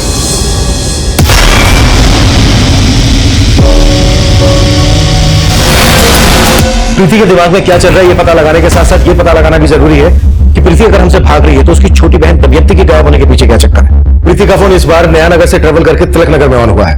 इसका मतलब यह है कि प्रीति नागरेगा की तरफ ट्रेवलिंग कर रही है। सभी पेट्रोलिंग टीम को अपडेट करो और प्रीति के स्कूलमेट से भी मिलो, उनसे शायद हमें कोई लीड मिल सकती है। प्रीति के सभी दोस्तों को बोलो कि लगातार वो प्रीति को कांटेक्ट करते रहें और अगर किसी की भी प्रीति से बात होती है तो वो कैसे भी करके प्रीति को वापस बुलाने के लिए कन्विंस करें, कैसे भी करके। सर, ये सब देख के हमने प्रीति को कई दफा फोन लगाया था, लेकिन उसका फोन स्विच ऑफ आ रहा था। किस नंबर पे फोन लगाने थे आप? सर 444-061-461। लेकिन ये नंबर तो किसी मोहनलाल के नाम पे रजिस्टर्ड है। ये मोहनलाल आपका प्रीति का लगता क्या है जो प्रीति उसके नाम का नंबर यूज करिए? मोहनलाल? सर हम ऐसे किसी आदमी को नहीं जानते और हमें नहीं पता कि प्रीति का नंबर किसी मोहनलाल के नाम पे है। तो फिर आप लोग जानते क्या है? देखिए सर, प्रीति क्या करती थी क्या नहीं करती थी वो हमें कुछ नहीं बताती थी, बल्कि रेवती दीदी तो खुद उससे तंग आ गई थी। बहुत हाथ उठने लगा है तेरा। क्यों मारा तुमने विशाल को? अम्मा, गलती हम लोगों की थी और अब मुझे बोल रहे हो। आप माँ हो या दुश्मन? दुनिया लड़की की दुश्मन ना बन जाए इसलिए एक माँ को अपनी बेटी की दुश्मन बनना पड़ता है। तुम जब मेरी तरह 2-2 बेटियों की माँ बनोगी ना तब तुम्हें पता चलेगा। हम यहाँ रहते हैं और यहाँ कहीं खाते हैं। रहने दो अम्मा, आपको ना मेरी पड़ी ही नहीं है और मैं ये आजमा के भी देख चुकी हूँ। शायद दादी सही कहती थी, आप मेरी नहीं अप्पा की भी दुश्मन थी। सर, प्रीति के तेवर बिल्कुल उसकी दादी के जैसे होते जा रहे थे। तो आप कहना चाहती हैं कि प्रीति वाकई में अपनी मां का मर्डर करके भाग गई? नहीं नहीं सर, ऐसा नहीं हो सकता। जगन्नाथ जी, तो फिर हमें फोन पे वो आत्महत्या करने की बात क्यों बोल रही थी? और ये दमयंती कहाँ है? सर हमें उसका अंदाजा नहीं है सर।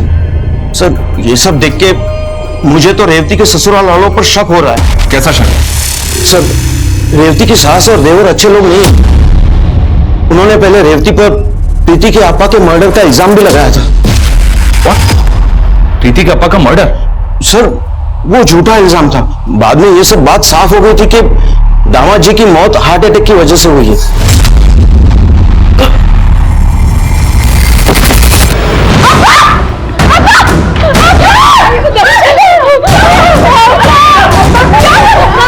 सर ये सब उनकी चाल थी, ये सब करके वो रेवती और उनकी बेटियों का जायदाद पे से हक मारना चाहते थे। चाचा, दर्शन जी के अम्मा ने हमें घर से बाहर निकाल दिया। हमारे अम्मा और अब्बा के बाद आपके सिवा इस दुनिया में कोई नहीं है हमारा। मेरी बेटी को और हमको यहाँ रहने दो, मैं आपके सामने हाथ जोड़ती हूँ। ऐसा मत बोलो रेवती, मैं हूं ना तुम्हारा चाचा और ये घर भी तुम्हारा है। सर, रेवती को उसके ससुराल वालों से कोई हिस्सा नहीं मिला। अब रेवती के सब्र का बांध टूट रहा था। वो उनके खिलाफ कोर्ट में जाने का सोच भी रही थी, और जब रेवती और उसकी बेटियां घर में अकेली थी तो ये सब हो गया। सर, मुझे तो उसके ससुराल वालों पे डाउट है सर। अगर ऐसा है तो प्रीति किस वजह से सुसाइड करने का बोल रही है?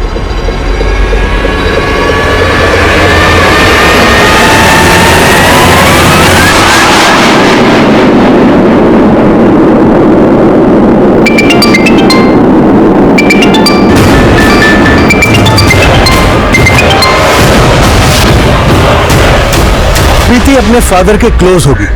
प्रीति के फादर की मौत संदिग्ध परिस्थितियों में हुई थी।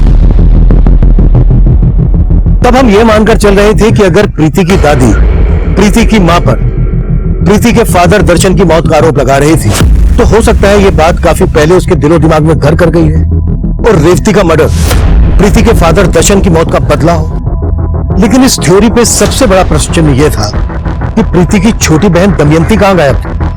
इसलिए हम एक दूसरी थ्योरी बना रहे थे, और वो ये कि शायद प्रीति का हमें फोन करना, सुसाइड करने की बात करना किसी की कहीं कोई चाल तो नहीं है। शायद दमयंती को किसी ने अगवा करके प्रीति को ये सब करने के लिए, बोलने के लिए मजबूर किया हो। इस थ्योरी को लेकर प्रीति की दादी और चाचा हमारी रडार पर थे। सुबह 11 बजे हमें प्रीति का कॉल आया था। उसके बाद 4 घंटे बीत चुके थे और प्रीति हमें हमसे काफी दूर नजर आ रही थी। इसी बीच प्रीति की एक स्कूल फ्रेंड का बयान सामने आया और उसका वो बयान इस केस को एक नया एंगल दे रहा था। सर, ये प्रीति की अच्छी दोस्त है, ये नैनिका।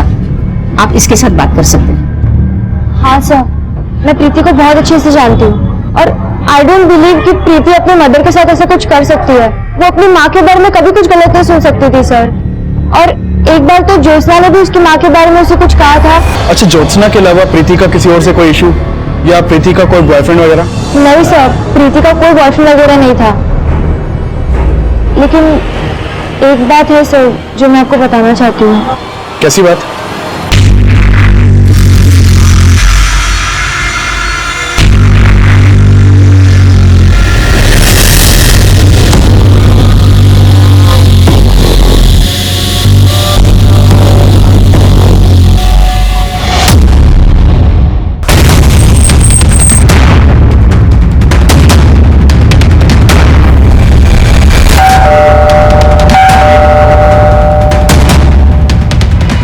रुक्मणी जी घर पे हैं क्या?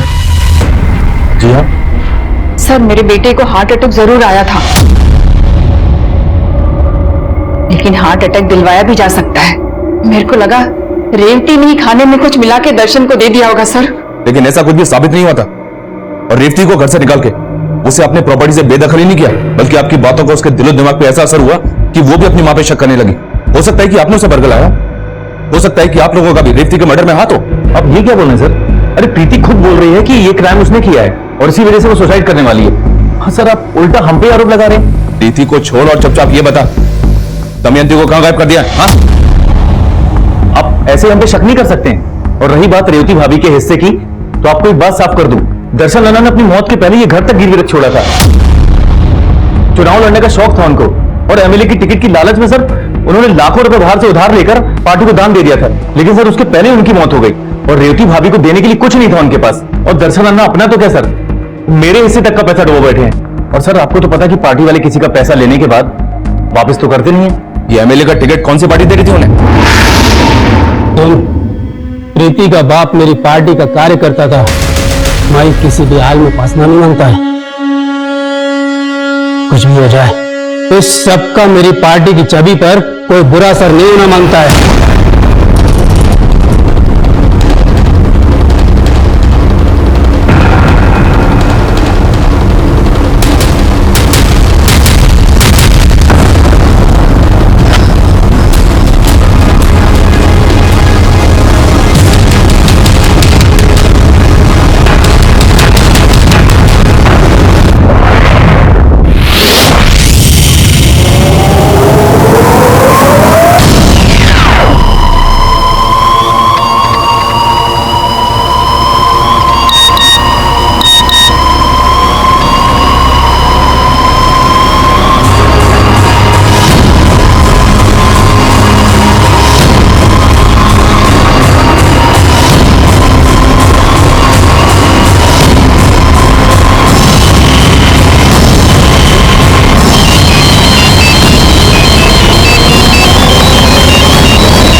में एक नहीं कई रहस्य हैं और प्रीति की इस दोस्त नैनिका ने भी ये चौंका देने वाला बयान दिया है। एक बात है सर जो मैं आपको बताना चाहती हूँ। अगर नैनिका के इस बयान में सच्चाई है तो ये इस केस का सबसे चौंका देने वाला एंगल है।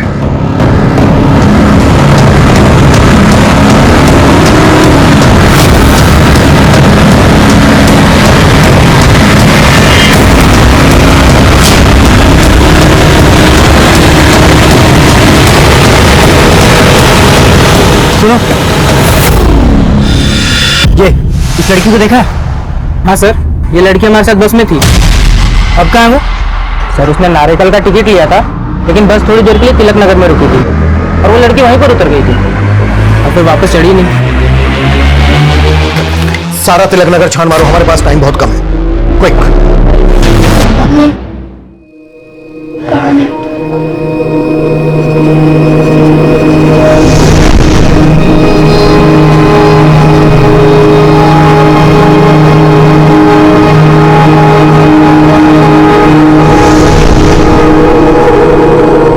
सर ये सरासर झूठ है। भला मैं अपनी नवाजी के साथ ऐसा क्यों करूंगा? लेकिन उसकी दोस्त नैनिका ने तो हमें यही बताया। सर प्रीति ने मुझे खुद बताया था कि उसके नाना उसे काफी टाइम से मोलेस्ट कर रहे हैं। सर वो लड़की झूठ बोल रही है। और आप सच बोल रहे हैं इस बात की क्या गारंटी है? देखिए जगन्नाथ जी, अभी भी कह रहा हूं, जो सच है वो बोलिए। आपकी बेटी का मर्डर किसने किया? दमयंती और प्रीति कहां है? बताइए। सर मैंने ऐसा कुछ नहीं किया जैसे उस लड़की ने आपको बताया है। हाँ सर, आप पप्पा पे ऐसे ही इल्जाम नहीं लगा सकते। सच तो ये है कि रेवती दीदी खुद प्रीति के चरित्र पर शक करती थी। बोल, कौन था वो लड़का? अम्मा बेवजह मुझ पे शक कर रही हूँ, मैं नहीं जानती उस लड़के को। लेकिन मैं तुमको अच्छी तरह से जानती हूँ। क्या चल रहा है तेरा उस लड़के के साथ? बोलना। कुछ नहीं चल रहा है। आपको मुझ में ट्रस्ट नहीं है क्या? देख, मुझे घुमाने की कोशिश मत कर तू। मैंने देखा वो लड़का और तुम एक दूसरे को कैसे देख रहे थे। अगर ऐसे ही चलता रहा तो आईपीएस बनने का सपना कैसा पूरा करेगी तू अपने अपा का? हाँ, बोलना। सर आप प्रीति की दोस्त पर भरोसा मत कीजिए। नैनिका ने वही कहा होगा जो प्रीति ने उसे बोला होगा। सर प्रीति नादानी में आकर हम सबसे बदला लेने के लिए सब कर रही है। भले ही अप्पा ने प्रीति को बचाने के लिए बोला हो कि उसने अपनी माँ को नहीं मारा, लेकिन सर प्रीति ऐसा कर सकती है। और सर प्रीति को ही पता होगा कि दमयंती कहाँ है। अभिषेक सर, मैंने प्रीति के उस नंबर के कॉल रिकॉर्ड चेक किए जो मोहनलाल के नाम पर रजिस्टर्ड है। सर उस नंबर के कॉल रिकॉर्ड में मोहनलाल के नाम पर रजिस्टर्ड एक दूसरा नंबर भी मिला है। मोहनलाल का दूसरा नंबर? हाँ सर ये नंबर प्रीति के साथ लगातार ट्रैवल कर रहा था। हो सकता है कि प्रीति के साथ कोई हो जो मोहनलाल के नाम पर रजिस्टर्ड इस नंबर को इस्तेमाल कर रहा हो। मोहनलाल का दूसरा नंबर ऑन है अभी? सर ये नंबर इस वक्त तिलक नगर के ज्ञानेश्वर कॉलोनी में एक्टिव है। इस नंबर को सर्विलांस पे रखो और ज्ञानेश्वर कॉलोनी की पेट्रोलिंग टीम को अपडेट करो। शायद प्रीति हमें वहीं मिल जाए।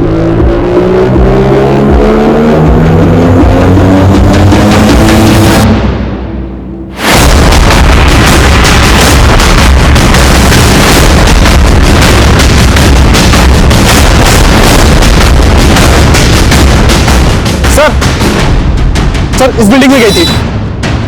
विशाल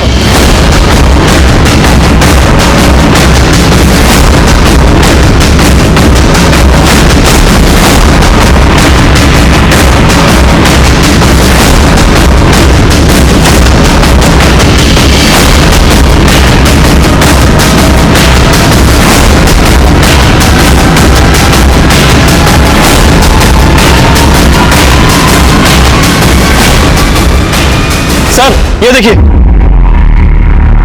सर, ब्रोकन टाइम मिला है। हो सकता है प्रीति का हो। इसको ऑन करने की कोशिश करो। सर हाँ मनीष।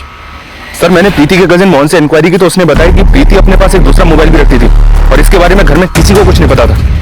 नहीं अंकल, लेकिन प्रीति दीदी बहुत अच्छी है। वो मुझसे सारे सीक्रेट शेयर करती हैं। सीक्रेट्स? अच्छा बेटा, कैसे सीक्रेट्स? हमको भी बताओ। अंकल प्रीति दीदी के पास एक और फोन है। देखो मैं अभी तुमसे बात नहीं कर सकती क्योंकि मैं घर पर हूँ। दीदी मैं बात नहीं। दीदी आपके पास दो फोन है? ये लो, तुम ना टैब से खेलो, ठीक है? पर तुम प्रॉमिस करो ये बात तुम किसी को नहीं बताओगे। ठीक है, नहीं बताऊंगा। जाओ। मोहनलाल के नाम पर रजिस्टर्ड पहला नंबर जो प्रीति यूज कर रही है, उस नंबर के साथ साथ मोहनलाल के नाम पर रजिस्टर्ड दूसरा नंबर भी ट्रेवल कर रहा है। इसका मतलब ये हुआ कि मोहनलाल के नाम पर रजिस्टर्ड दोनों नंबर प्रीति ही यूज कर रही है। लेकिन सर ये मोहनलाल तो चेन्नई में है, कंफर्म किया मैंने। वही तो, और मोहनलाल के नाम पर रजिस्टर्ड दोनों नंबर यहाँ पर प्रीति यूज कर रही है। कहानी तो समझ में नहीं आ रही है। सर टैग प्रीति का ही और इसमें कुछ वीडियोस भी है। मनीष, बाद में बात करता हूँ।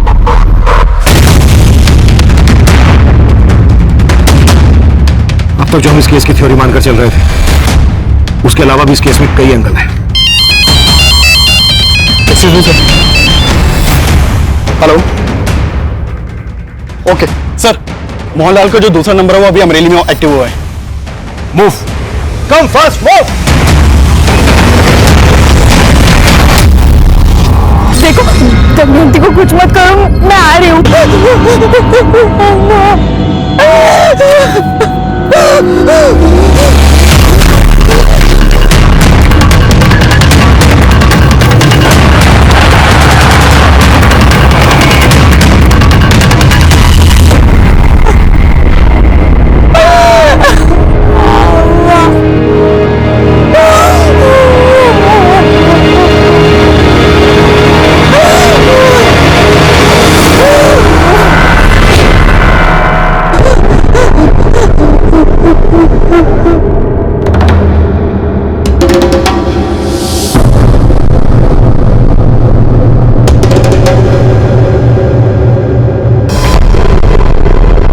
नंबर यहीं के एक्टिव दिखा रहा है सर, इसी बिल्डिंग में। मतलब प्रीति इसी बिल्डिंग में है। हमें सब कुछ बहुत ध्यान से करना होगा ताकि प्रीति अपने आप को कोई नुकसान न पहुंचा सके। हमारी छोटी सी लापरवाही प्रीति की जान ले सकती है। कमल, एक छोटी टीम के साथ यहाँ पर तैयार रहो। सर। अभिषेक, मेरे साथ आओ।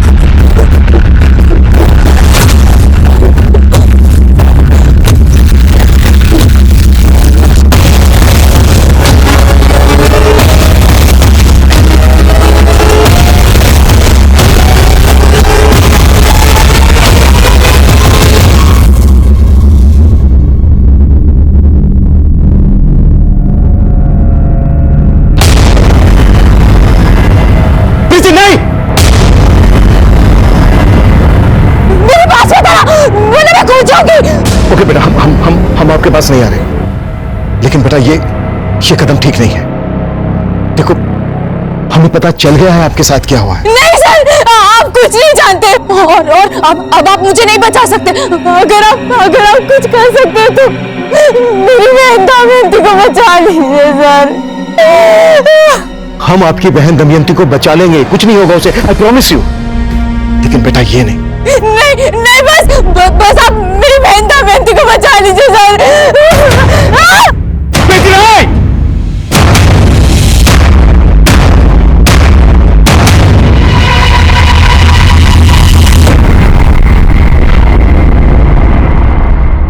सर, मैं झूठ नहीं बोल रही हूँ। बस राधिका, हमें पता चल गया कि प्रीति के दूसरे नंबर पर तुम लगातार प्रीति के टच में थी। तेरा क्या हुआ, तेरी बहन भुगतेगी प्रीति। अगर तू 20 मिनट में वेयर हाउस में पहुंची, तेरी माँ की तरह दमयंती भी मारी जाएगी। मैंने जो कुछ भी किया वो सब श्रीनिवास के कहने पर किया है सर। ये श्रीनिवास कौन है?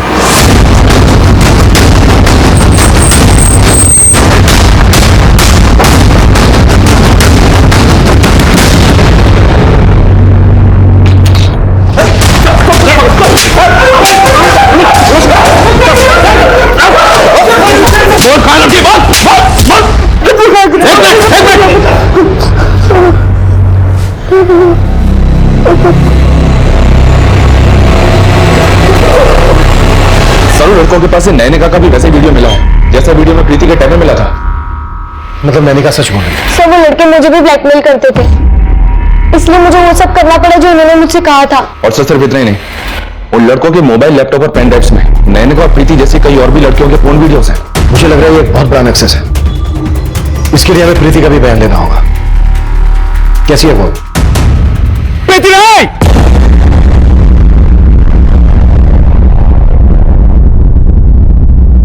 फिलहाल वो ठीक है सर। दीदी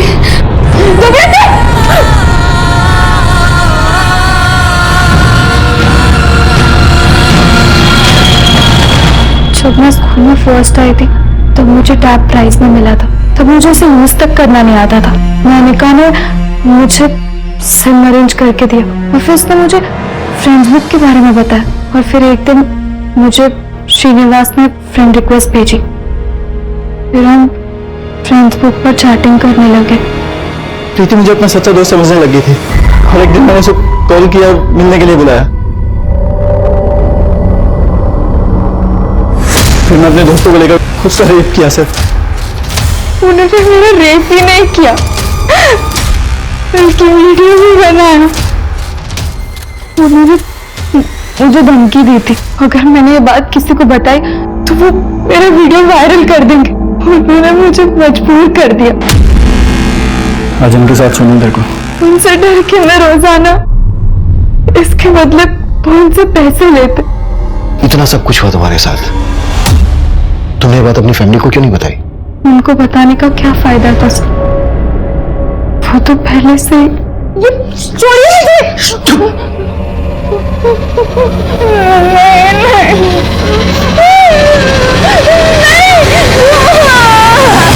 इतना सब जानने के बाद भी माँ ने मेरा भरोसा नहीं किया।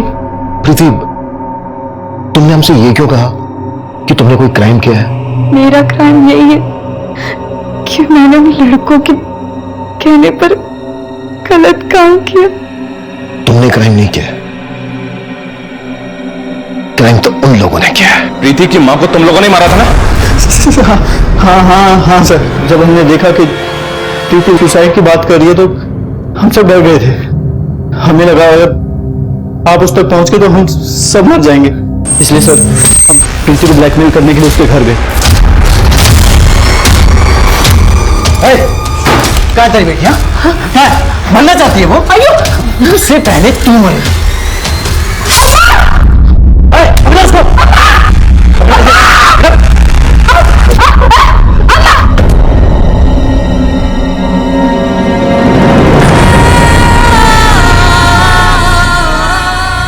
आजकल के माहौल में ये जरूरी है कि हम अपनी बच्चियों को ऐसे लोगों के जाल में फंसने से बचाएं।